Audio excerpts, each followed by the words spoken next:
Yan na po ang huli natin ngayon sa Naik Spot. Nice, di ba? Kiluhin na natin para may pambenta tayo. Nagbayad tayo kay Kawak ng 500 tapos nakahuli tayo ng hindi ko pa alam kung magkano itong magbenta natin ito. No? Tignan natin kung ginansya tayo. Yan, 0-0. Unahin natin itong lapu-lapu.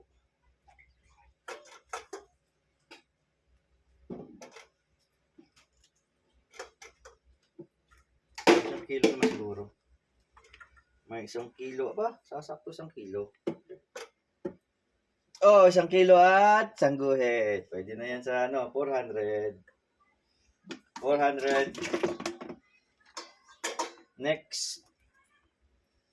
Bagaong bakoko. 3/4. 3/4. 3/4. Yung sunod na malaki. Ito.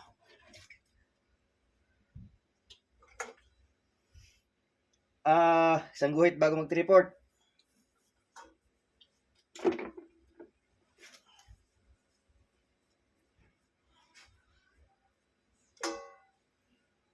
Report din.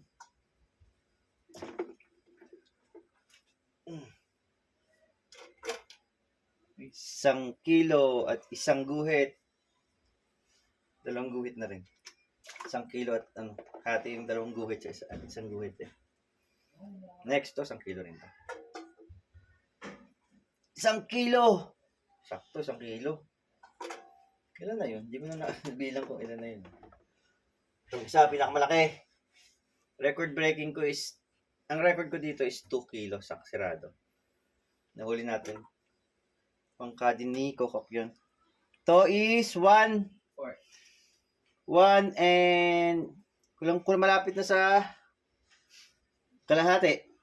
1 and ano to eh. 4 na guhit. Malapit sa kalahati. 1.5. Mga 1.4 kilo. Yan. Oh. May pambenta na naman tayo sa Munti Mapino. Ayos.